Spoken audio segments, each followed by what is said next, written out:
plays. Oh,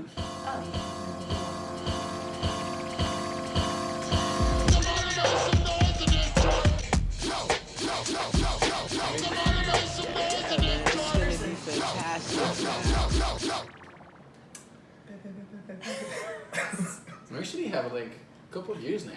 I was watching the it's stats. good. Yeah. Yeah, the stats are good. Anyways, it's recording. Oh, yeah. Yeah, we're up. Okay, we're on. Hey guys, welcome back to Gas Off Podcast with me, Feli. And me, Romaine, and we're coming back for another episode. Another episode. This one is a little bit sensitive. Sensitive. So make sure we have the parental advisory. Yeah. What do you say? Yeah, it's a little. Yeah. It hits deep. Yes. I would say. But it's a very core issue. Yeah, and eye-opening to some people. Yes. Who don't know the ins and outs. Yes. I didn't even know the ins and outs before I met our guest. Yeah. I'm actually going to learn a lot today. Okay, well, I teach you a lot of things every day. It's true. I mean, I'm only doing this podcast so I can be a better human. Exactly. Today, our special guest is... Hi, Harry. My name is Harry, Harry Runge. We told Harry that he didn't have to say his full name if he didn't want to. No, I'm here for my full name. Okay, Harry Runge. we're here for the Harry Runge, the hard German last name. Runge. That's how they pronounce it. Harry was the first person I ever met who was in AA. Oh, we're getting straight into it. Yeah. We're gonna go right into it. Yeah, I'm just gonna tell people how we know each other. Through AA. No. I'm not in AA.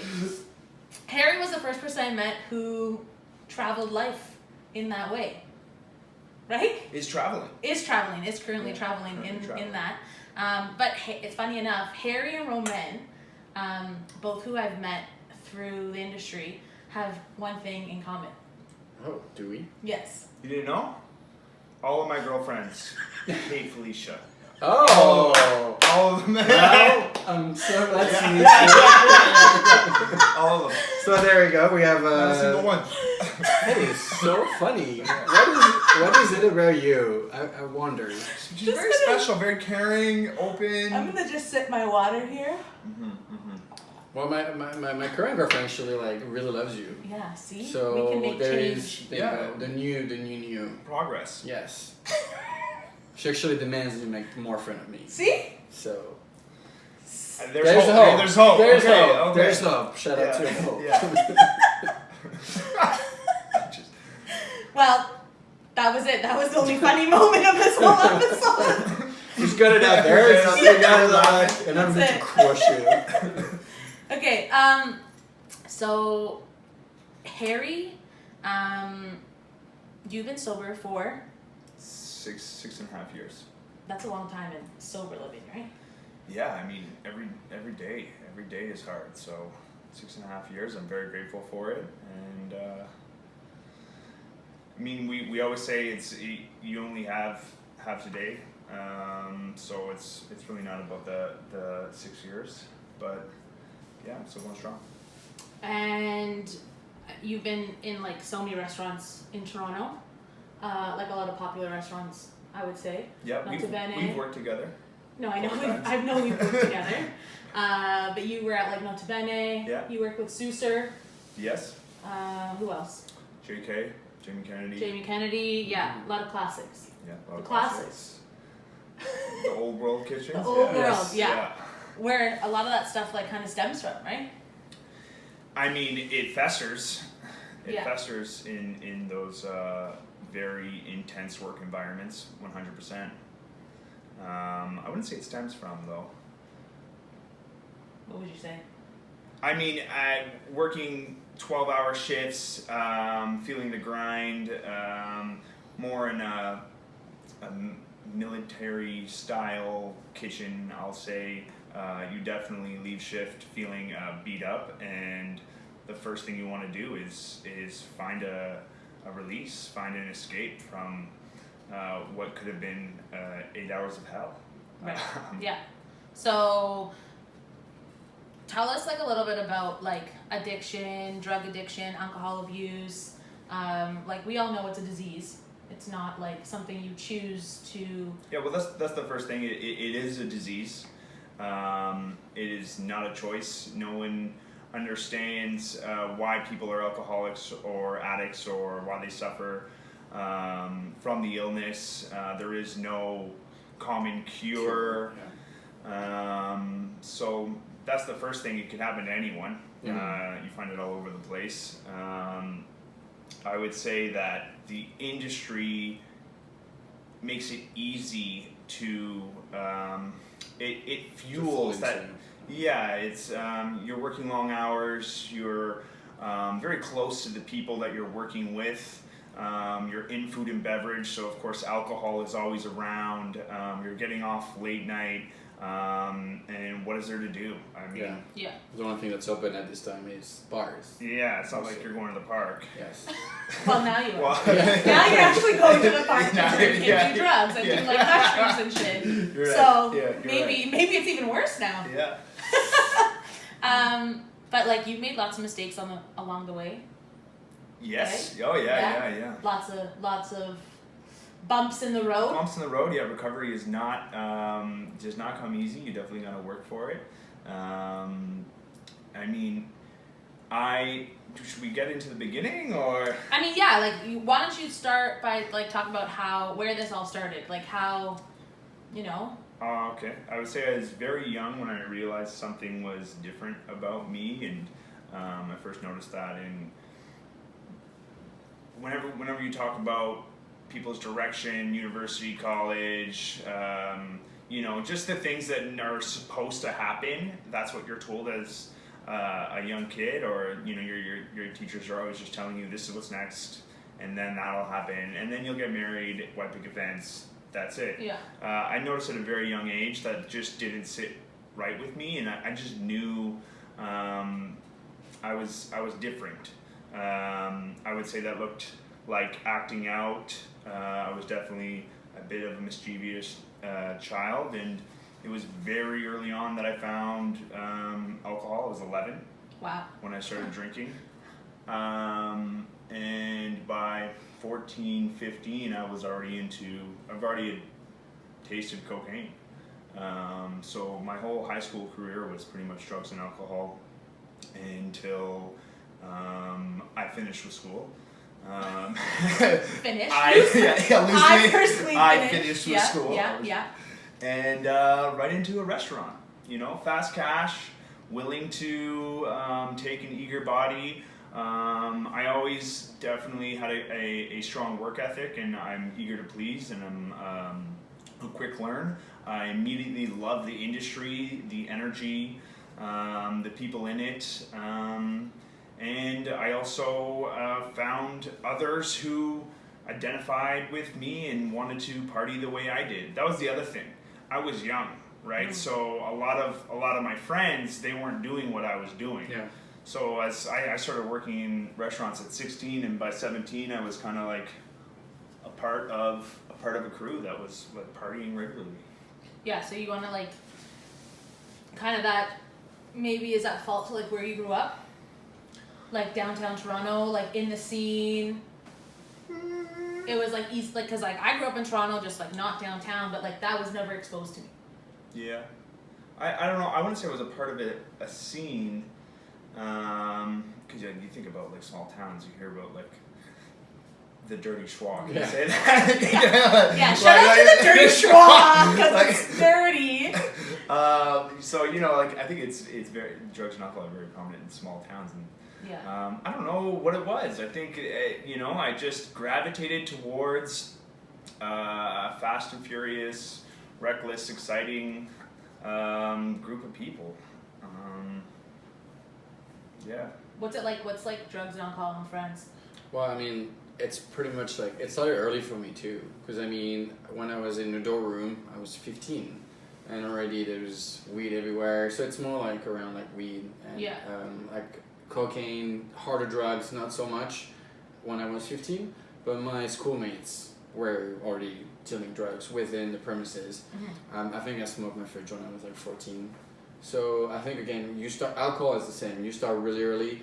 The first time I got hammered, I was like 13, 14 as well, right? Mm-hmm. start really early, and again, because you're in the industry, it's very available. It's what everybody does. And Wednesday afternoon, you all go to the guy that has an apartment, and you just get like annihilated, right? So it's very present, but it didn't really stick with me. Again, like I mentioned earlier, like I don't really get high, so I never really was looking for that effect. Yeah. Alcohol definitely. Like I think I was like partying until I was 20, 21. And I had my first like position, and that's kind of where I scaled. I literally I used to work 18 hours, go to the club until 6 a.m. because that's where club closes or in Europe, right? And then you get up at 8 a.m. for your shift, and like in a Michelin restaurant, and you have like your sous chef like literally like you've been working on a box of spinach for 2 hours, and I'm like, really? I felt like I've been here 10 minutes. So it kind of like started to click. And by 21, yeah, I got like an important position at a restaurant, and then I was just like, okay, I can't do that, right? But yeah, it was pretty alcohol more so for me. Yeah. Because again, weed didn't really have any effects, but you start early, right? So, but I know a lot of my friends like were hard at it, right? And it's like cocaine and harder drugs. So yeah, it's pretty intense. And to add on what you say about the availability, I think it's one thing, but like what I have a problem with, and some establishment I worked at, is the fact that they almost push you to consume. How many times you heard, like it's good if you drink with the guests. And then I think this is like another wrong issue with that. When you could struggle with it, or it's already, like as you said, it's a disease. Yeah. And it's so easy to catch on to it, right? So another problem is the availability and the fact that you get pushed, whether it's your friend, whether it's your boss. It's always like you say, I don't want to drink. Come on, just for one, right? So there's always that culture of pushing as well, which I found. 100%. The pressure is there, especially with the guests. I mean, you get pressure from your boss or management to have a good time with the guest, or just loosen up at work and here's some shots at the bar. Yeah. Loosen up, here we go. And then you have those guests that, of course, want to buy you a drink. Yeah. And no, it's tough. If you're someone who, for me, I learned really early on. I went through a first round of kind of rehab. This system, halfway house, like kind of assisted living, and came out the other end and didn't find AA. And the one thing I had going for me was that I was very comfortable talking about my disease. I was open and honest about it. I didn't care if someone knew that I didn't drink because I was an alcoholic or an addict. Whereas many people don't have that confidence. So I could see if you're someone like that struggling and you're not able to communicate, hey, I've got a problem, with so many people. Yeah. It's tough, mental health and addiction, the perception of it, a lot of people don't feel comfortable saying that. So. And I think it's also the support system, right? It's almost like at fault, the person at fault is on the other side, the person like us, if we're not part of that, if you're scared to talk about it, it means you're not feeling confident. I think we should make it so it shouldn't be anonymous. It should just be a group where you know that you can talk about it. It doesn't have to be secret. It doesn't have to be shameful. Yeah. And I think, there's a stigma around it. Yeah, right? as a community, I think we just have to open up and make it so it's fine. You know what I mean? Like any person that have a disease, you're not gonna like turn your back on them. So it should be the same with drugs and alcohol, right? We should be supportive. But like that's okay. Like let me help you. You know what I mean? Like I'm gonna make it so it's comfortable, and we're gonna walk together towards like an end, right? And I think this is what's not happening right now. It's still a stigma, as you said. Mm-hmm. I see it all the time. Even being open about my sobriety and being a general manager, people still have a hard time coming to me, and I recognize it, and I can only do so much if someone's unwilling to, talk about it. Okay, yeah. How do you think that the industry fuels alcohol and drug addiction? I think what was just mentioned. Just what are we doing? Are we as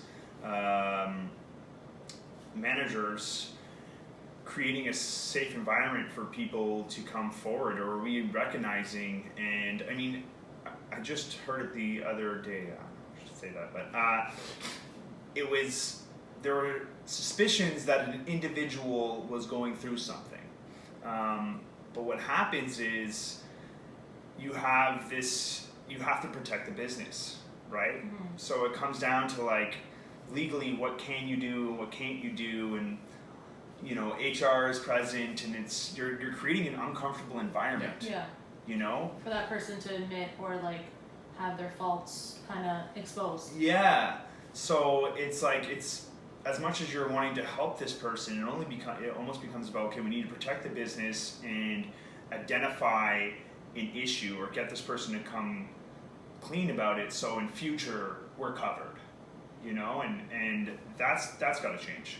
You know. Yeah, and you also know that usually, if you are consuming at work or have consumed when you go to work, you know that most of the time it's gonna come to termination.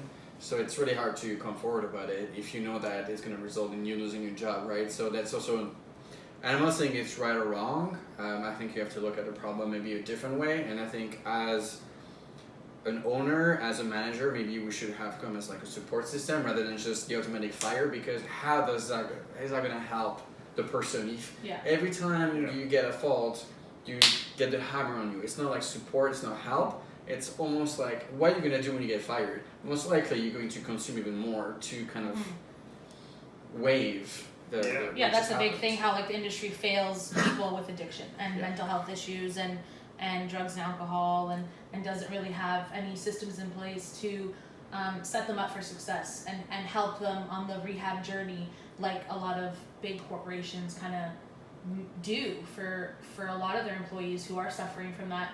I think the hospitality industry definitely is behind on being that support system when it's like 1 in 5 people suffer from this disease. Yeah, I mean, well, you think, and you two can talk more about this, but just like the culture of suck it up, you know, suck it up and get it done, you know, because that's just what we need to do to get through, you know, and so when it comes to mental health or addiction, it's like you're just, I feel you're almost viewed as like a black sheep if you can't just suck it up and get through it, you know? Yeah, it takes more than that from yourself and like other people to kind of help you along the way. It's dark. It's dark if you think about it like that no one is kind of there.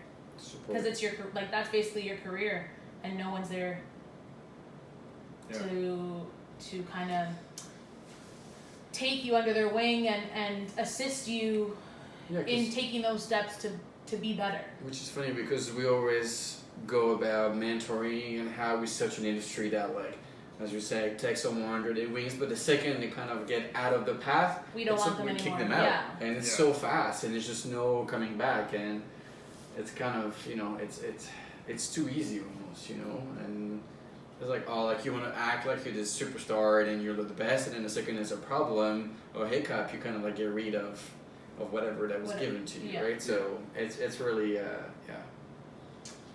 mean, I know when we were opening up Origin, like the sous chefs like dropped MDMA before our our opening night. That's crazy. Like before, you know that, right? Before service? No, you don't know that? No? I'm learning. Wait, you never knew that they did that? No. Really? No. Or maybe, yes. Yeah, and we found them on the grass by the street asleep. Yes. Yeah, like just dead. Yes. I blocked that out. Yeah. And now I'm like, I can visualize that. these two people. Yes. Yeah. No shout outs. No shout out there. No shout out to them. But yeah, like that was like normal for them. They were just like, let's just go drop MDMA and start rolling. Like. Oh yeah. Well, yeah. Can you imagine? I can't imagine because I'm so straight edge. I mean, like, I didn't have too much, even in my using career, if you will, I didn't have too many times that I was using at work.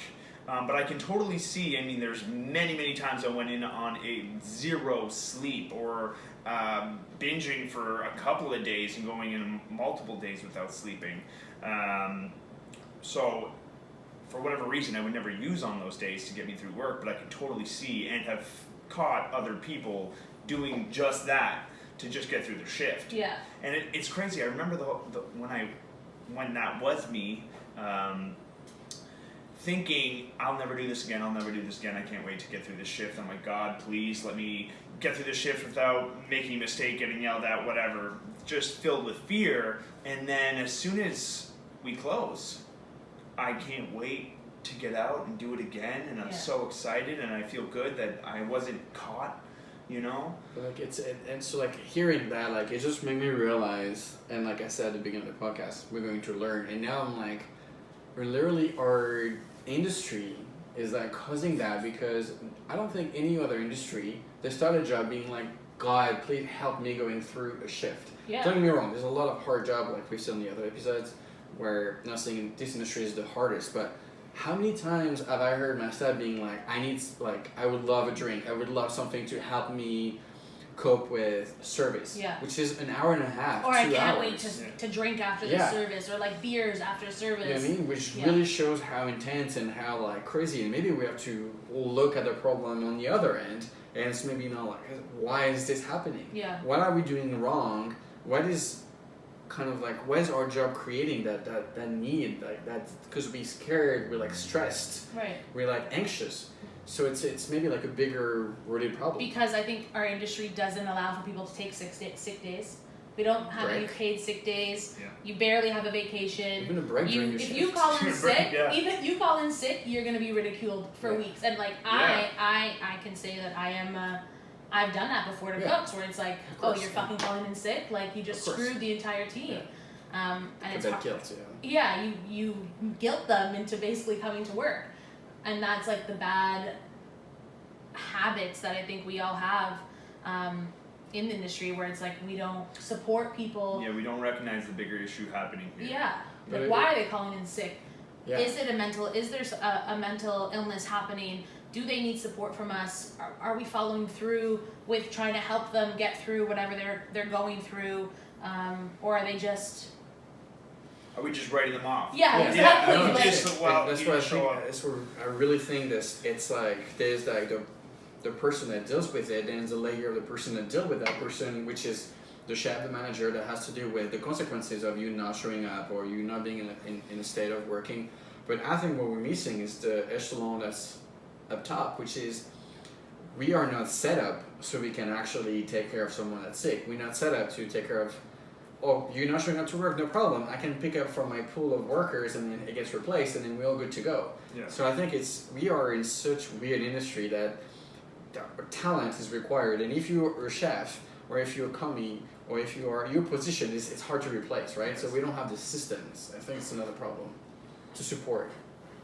Totally agree. I mean, like that, you think about turnover in restaurants, so there are peaks and valleys, and you're right, you'll have a large team at one point, and then you're going down to bare bones during the slower months, and if someone is unable to come into work, well, you feel it. That's that's a big game changer. Yeah, small scale restaurant when you have 5 employees. So when I was at Coborn, which was the smallest restaurant I worked in Canada, we were a team of 5 or 6. Mm-hmm. One person doesn't show up, like you're screwed. Yeah. There's no way to replace it. Other bigger structure that we've all worked in, it's sort of a little more manageable because if you have like 30-40 cooks, somebody will be willing to work. But in a small structure, like how do you do it? Like your whole business is going to suffer. The customer is going to have not as good of an experience that they should have had because you're missing one person. Mm-hmm. Yeah. It's kind of crazy. It's definitely change needs to happen. Change needs to happen. Yeah. But I think when we're talking about mental illness and addictions and alcohol abuse, I mean it's not just this industry, right? It's like the conversation about mental illness is just starting to happen more and more. Yes. I mean, it's I'm going to use Kanye West for an example. It's shout out to Kanye West.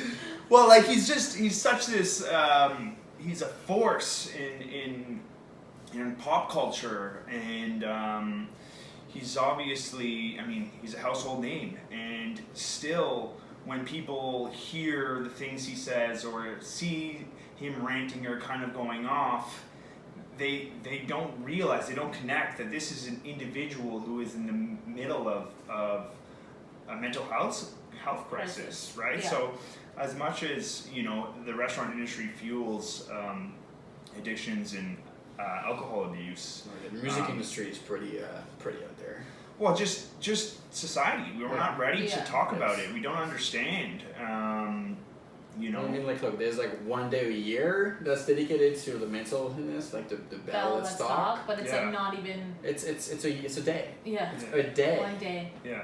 You know what I mean? Like, I think it should be One day for like Bell, who makes Yeah. billions of dollars, Just to like, give 10 cents a tweet. You know what I mean? Just like there's like Black Month history. It's 1 month. Yeah. Like Black History Month. yes. Not. Black Month. Yeah. Yeah, okay. Black Month history. Oh my god. You know exactly what I mean. No, I English. did. English. Yeah. But like it's all these problems. Like we dedicate, like we feel like we've done our share by dedicating a very small platform where it's like a day after day talk, and you should never stop talking about it. You cannot think about it for one day a year or a month a year. Yeah. No, it needs to be an ongoing conversation. That's just giving me ideas. I'm like, why aren't we talking about this stuff in pre-shift? Yeah. You know, It's why true. aren't No one. I've never been to a pre-shift in any of my restaurants that's what we talked about. Because maybe like that's what someone needs to hear in Yeah. pre-shift. Like That's where it going into starts, yeah. before going to a Just crazy so- shift. yeah. You know. If we're talking about, okay, this is who's coming today. The PX is here. What's the question of the day? What animal would you be if you could fly? Yeah. Trying to get everyone Yeah. riled up for service. Yeah. Oh. Exactly, it's creating that house where you feel safe in, right? And it's true. I mean, if it comes from the top, again, if you create an environment, and it doesn't have to be obviously right at the shift, but you know that the door is always open to chat about it, because we all are suffering from it. Like, I've suffered from mental illness. I think we all have. Yeah. Yeah. Because definitely. it's- Yeah. You never know. It's funny because you think you're just having a bad day until it kind of like You sinks sit and in. It's think. like, oh shit, like maybe I'm something. It's more than just a bad day. Mhm. Maybe there's a pattern here. There's a pattern, Maybe something's exactly. happening to me. Yeah. Definitely. When you don't want to get out of bed. Or you don't want to get out of. You don't want to leave your house. Yeah.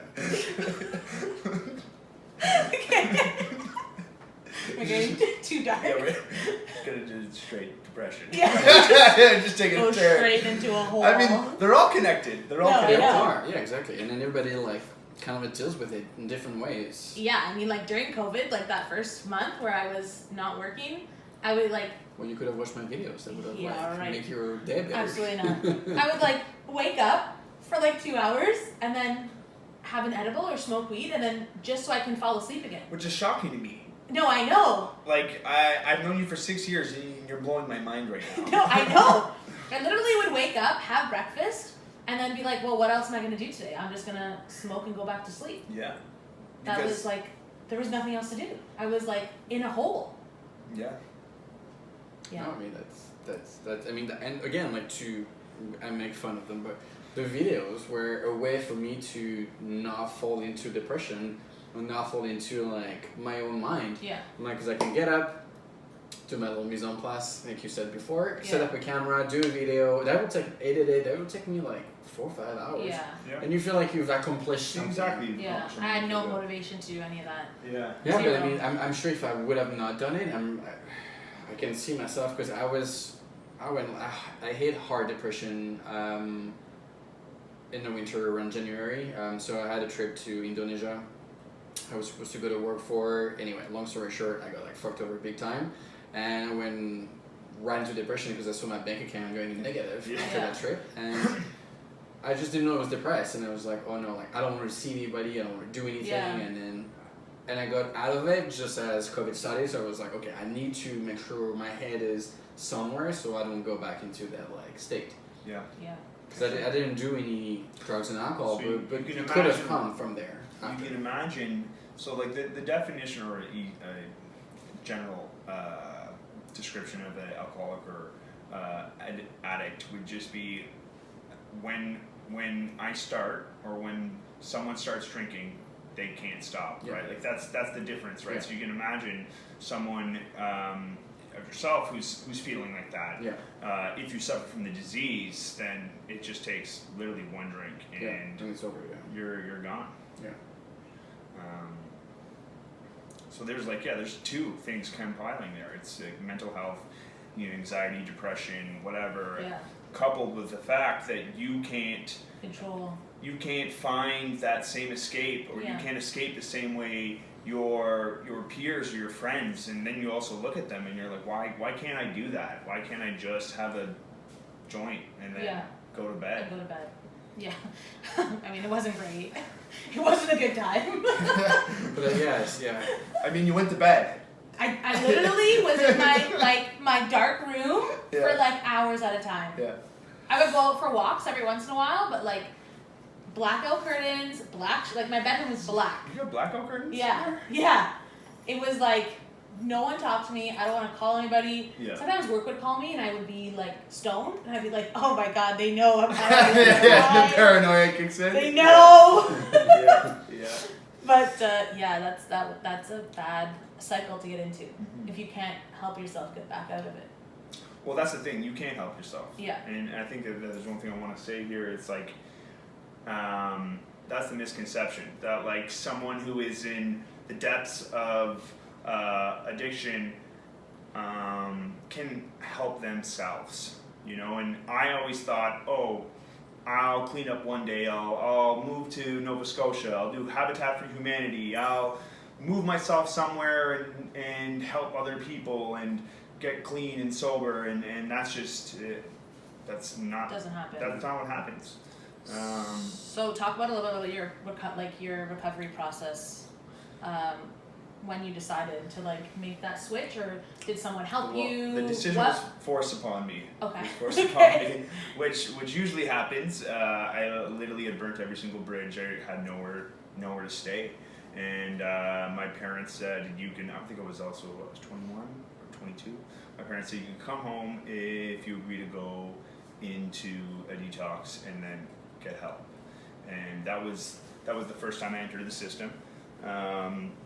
And I remember after a week of being in the system, I felt cured. I'm ready to go. I've got a plan. I've never felt this good before.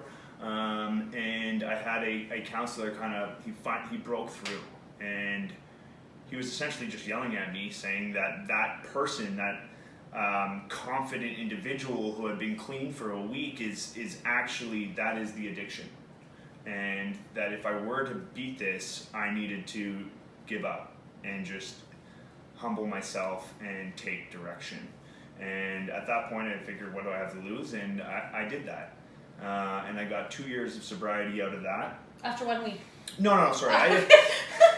After that talk, I decided to stay and stick with the program. And I think I did 11 weeks of, it was like a day program. And I lived in the detox facility, and then I went into assisted living where you live with other addicts and kind of become responsible again and take part in the household. And then after 6 months, I went out on my own, and a year and a half later, I relapsed, and that was because all that humility that I had for like 6 months kind of disappeared, and now I got it. Like, I've learned all about addictions. I'm armed with the facts. I'm doing well. I've got a new life. First time sober in over a decade. And I eventually I put myself in a high pressure situation, and I relapsed. High pressure situation being going back to school. Ah, okay. So not even restaurants. Not even restaurants. I was working in restaurants, but only daytime. Okay. So I kind of set myself up for success there. But I went back to school, and that was just difficult for me. I remember failing a test. I retook the test and crushed it, but 2 days before I retook the test, I relapsed. And then it was kind of a year going back into restaurants, of me, we call it going in and out of the program. At this point, I decided to kind of immerse myself in AA, but I was still going in and out, get a month sober, 2 months sober, a week sober, whatever. And eventually, after a year of that, I decided to sit down, general manager, of the restaurant I was working at and say, hey, listen, I gotta go. I gotta do this. I really have to focus on myself, and that's what I did. So I entered another program, and it was another 11 months of intense rehabilitation. And I met you in that first year. Mm-hmm. I met you in that first year. Oh, okay, yeah, okay. Yeah. This brings us to. Yeah.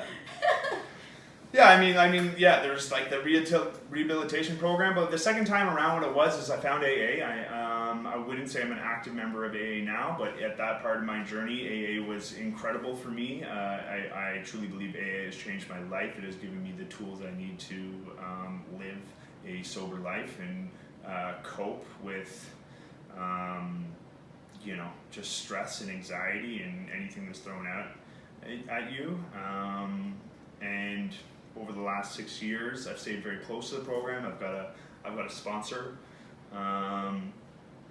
But yeah, it's the program. Getting back to what I was saying, it's not you that figures it out. It's not you that all of a sudden gains this will and you just about face and change your life. No, it's tapping into something way bigger than you, understanding that this is a disease and it is going to kill you if you don't take help, if you don't take direction. Yeah. Do you think that when you were working somewhere, and I think I know where you were, but did anybody at that restaurant assist in you getting sober again? What, when I left? Yeah. No. That was just all you. Yeah, like no contact with anyone after that. Yeah. But no one in management like identified the problem or No, it was the second time around, so I was like I said, I was always very vocal about my situation. So I went, like, they did things like just change my schedule for me.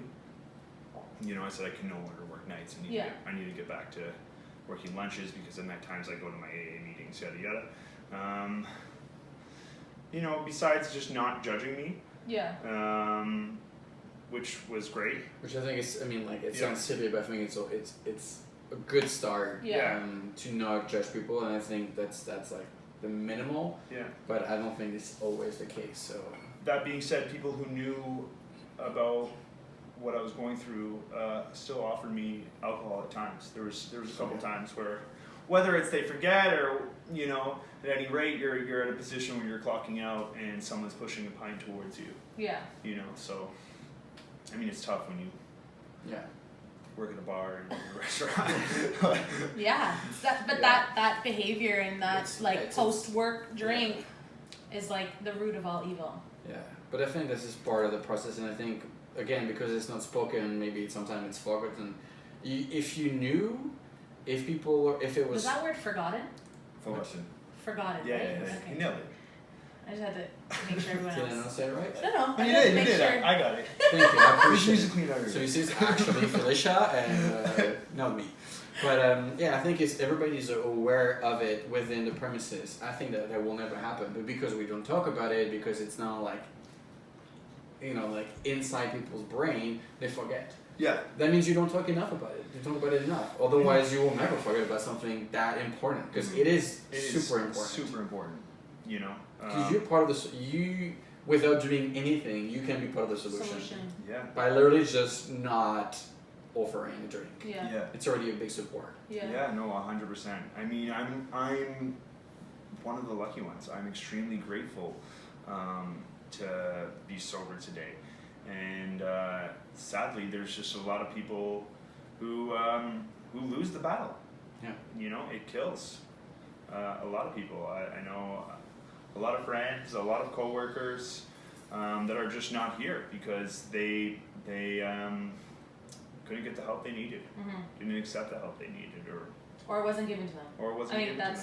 The fault is to blame on the industry and on restaurants and owners and managers that they just don't care enough to help those people. I 100% believe that we should. Wow.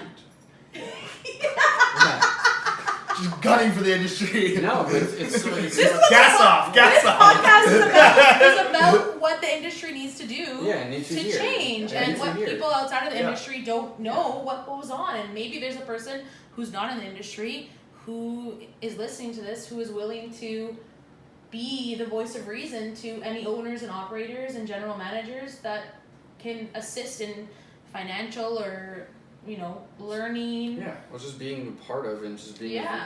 a listener. Yeah. Yeah. You know what I mean? It's like, as you said, this is not a problem that you can. The fault, I the way I see it, I don't think the person at fault is really the person that is sick. No. It's the person that's looking at it and not doing anything. Just the same way as if you see a person being beaten down on the street, if you're not helping, you're part of the problem. And that's the same thing here. You see something happen in front of you, but you choose not to help. Yeah. Yeah. So that's what we're doing the podcast. Is people hopefully are listening and be like, oh shit, I am the problem. It's not the person who's consuming.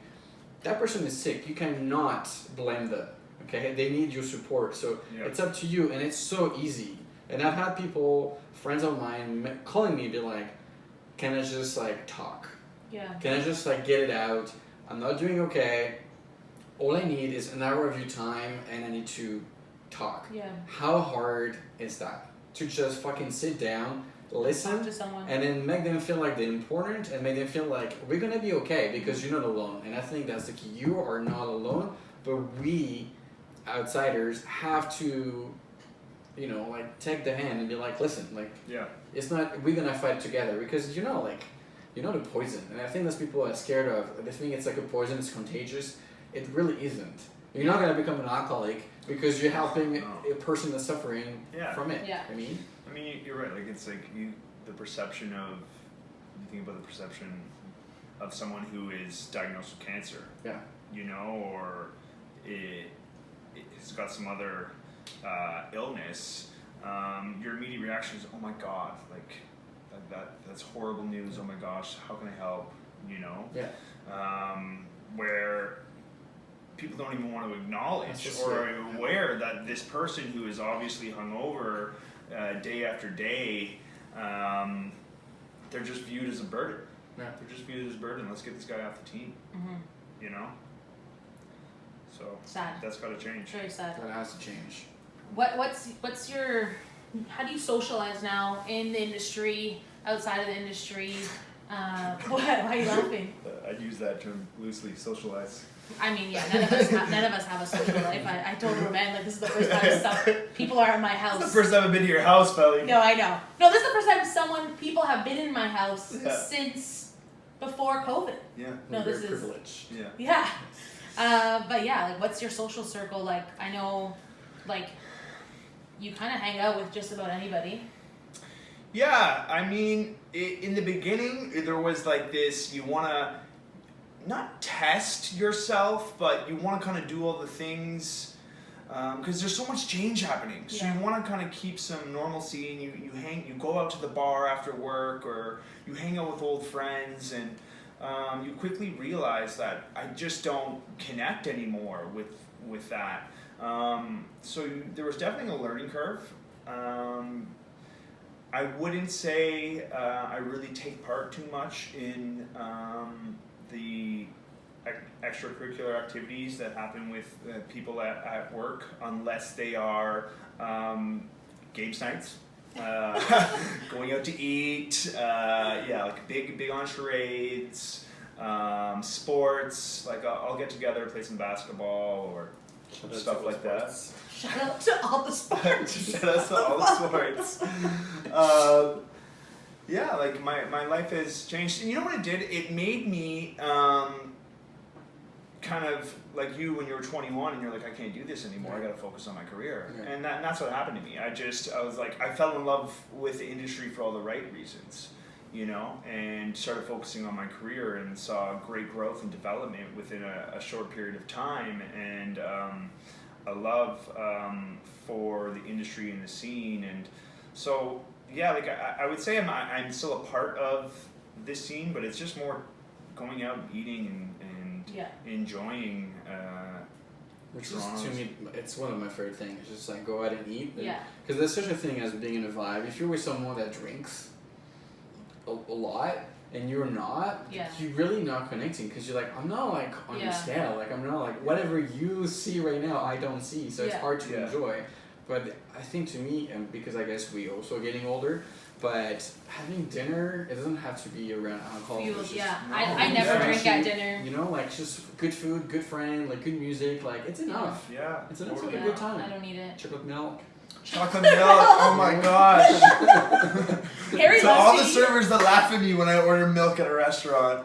I remember going out no with you shout and out to you're like, you. can you make me like a virgin cocktail? Yeah, And like they give you like the stupidest fucking drink sometimes. Oh my gosh, I was. Like these are skilled bartenders who could create anything. Listen. And Harry will be like, Here's can you another make juice. me a virgin cocktail? And like someone hands you a cranberry soda. Yeah, virgin mojito. I'm like, yeah, thanks for the effort. No, I was told once at an opening at a very, very, very well-known restaurant that has multiple locations around. You don't want to say it? I don't know, like, can I?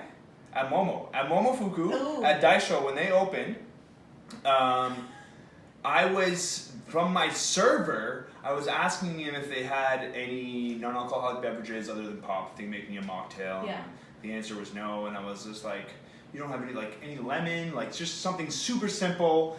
And he looked at me and said, why can't you just drink? Wow. And to which I said, I'm actually a recovered alcoholic. And he's like, oh, that makes sense. Wow, that's what's wrong with fucking people. Like our industry is so fucked up. But it's not just the industry. Like I did a podcast a year ago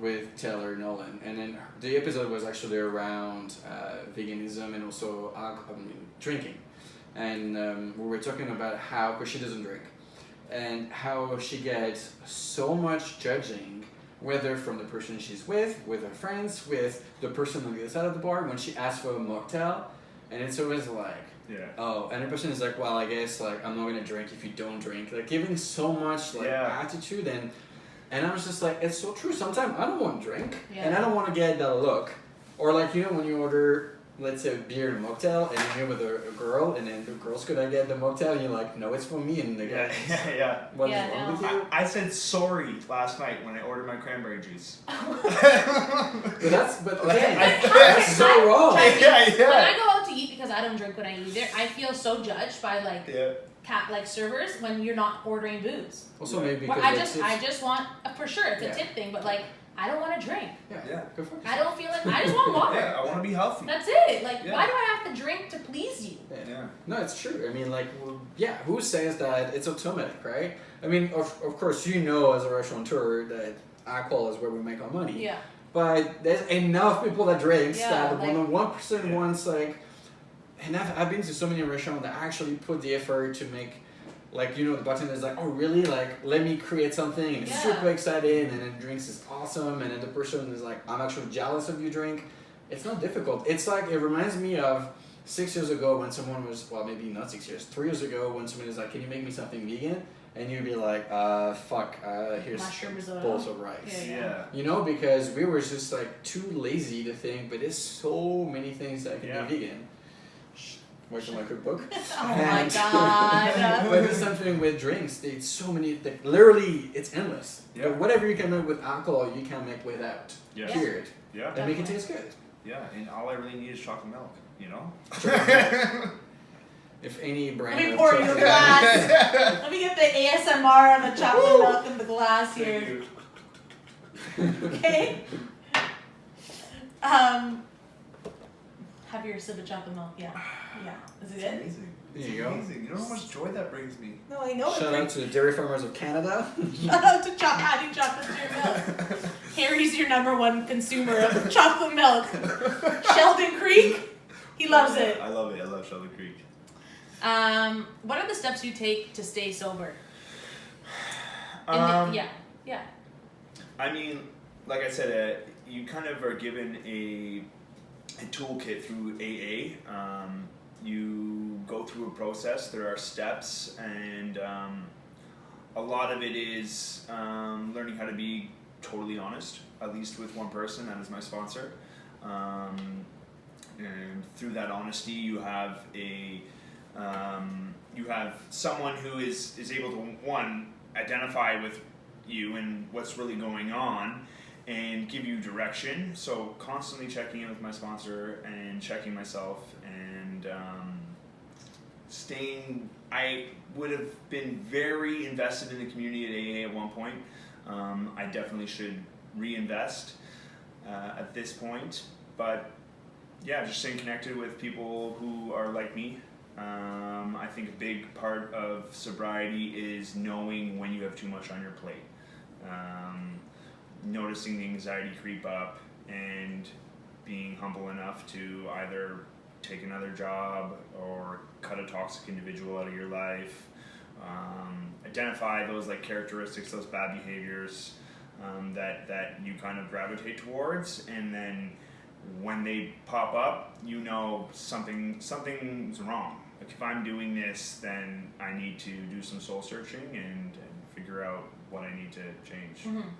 Do you, because you're so like honest and open about being sober and in AA, do you find that people that you mentor and work with in the restaurants, like they come to you and connect with you more if they're looking or searching for help or an outlet to communicate with, and then do you find it hard when someone like doesn't want to take your advice or doesn't want to have you to guide them through the steps of sobriety?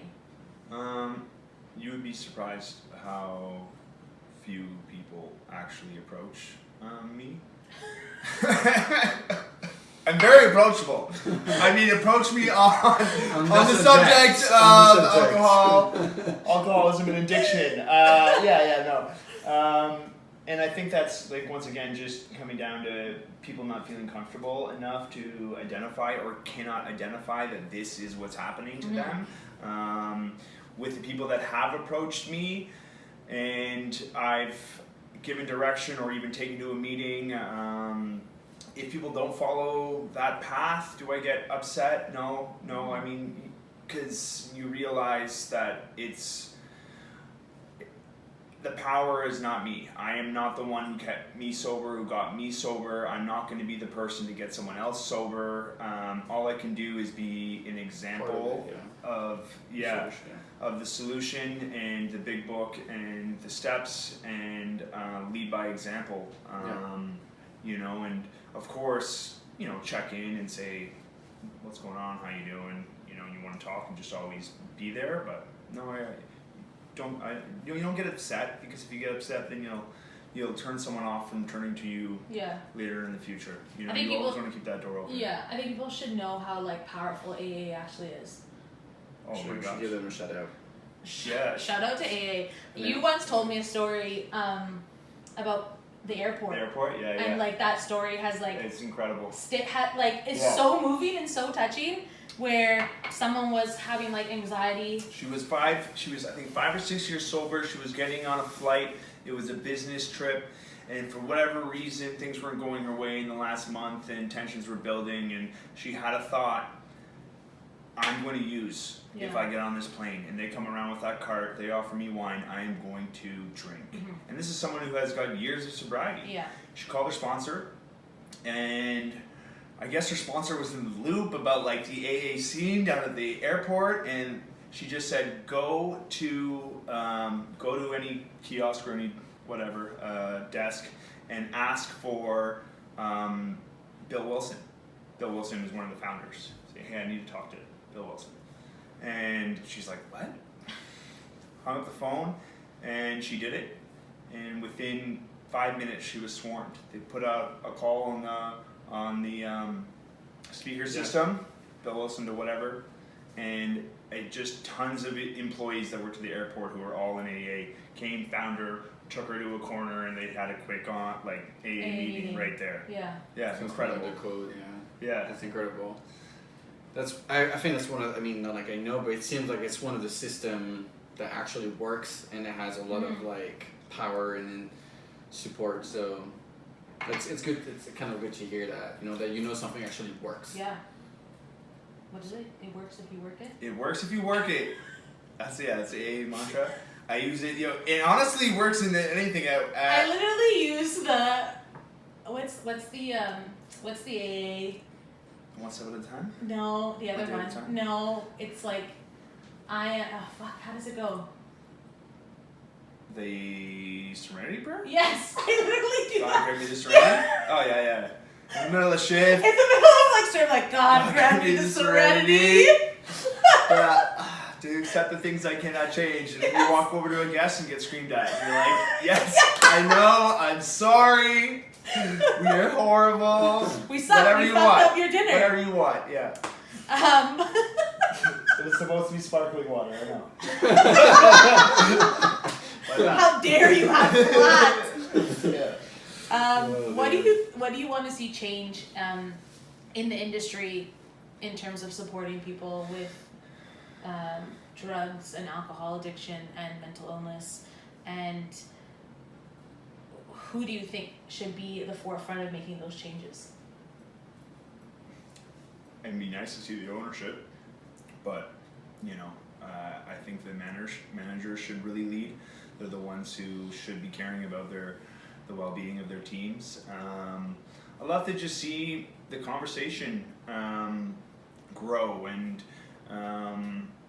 maybe more health and safety pamphlets or Instead of all just health and safety, it's like yeah, it's mental, like you might fall off a ladder. Well, you know what you're definitely gonna do? gonna Have a snort drink. this- You know what I mean? Like, let's start talking about what's really affecting the team. Yeah. You know? Yeah, it's true. I mean, like when you look at those panels, like the chances that happen versus everything else we talked about Yeah. are minimal, right? Definitely. Maybe workshops. Definitely paid leave for an extended time while someone, because it's not that there's no shop for this. I think it might kind of like pops in my head right now. Like you have to go to, as a manager, usually in corporation or even in restaurant, you have to take either a training for your PO system or training for health and safety. Maybe there should be a training paid by the government for mental health. Yeah. And kind of like see the triggers and see the patterns, because maybe you're just uneducated, and that's not saying it's okay, but if you don't know, maybe you might not see it, but if you actually are in it, you might see the triggers and you might see the patterns, and you could help better because you're being taught and you are more part of it, maybe more included. So that may be something we... Yeah, I mean, like, more times I find myself like having conversations with people that are like dealing with anxiety and like stress, and I have no idea how to approach those 100%, situations. yeah. Like it's gonna be okay. Yeah, You'll exactly. feel better What tomorrow. do you say? Yeah. Like, or stop being anxious, you know what I mean? Yeah. Just Stop. yeah. Just don't drink. Yeah. Yeah. Just Don't have a drink. Yeah. Yeah, it's not that easy. Yeah, no. But yeah, that was That's real. it's real. It's real. That's a big one I got. Just don't do it. Just don't do Just it. don't do Hey, it. just stop. Yeah. Yeah, I get that from you all the time, actually, come to think of it. No, I don't. Yeah, why do you talk to her? Oh Why my are you god. Just don't pick up the phone. Oh my god, I'm gonna smash my head in. Who's that from Alicia? You don't even know. You think your girlfriends hate me? Oh my god, it's bad. You got the police on your ass. Search You- team. Oh, I'm not even gonna touch on that. Your girlfriends are probably a bit more. I don't want to say that. Anyways, to wrap up this show, if anybody's listening who is struggling with addiction, with drugs or alcohol, or any mental, Reach out. please. Harry is a great advocate for AA and has a huge knowledge for anything involving addiction and sobriety. Reach out to him. You can reach out to us to get his contact information, or if you want to be anonymous, you could follow him on Instagram at HKR Not a Grammar, which is one of the worst Instagram names I've ever seen in my life.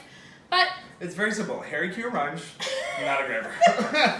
he's definitely not a grammar, that's for sure. Yeah. But yeah, please use this as a outlet to Find a Yeah. safe space. yeah. Definitely.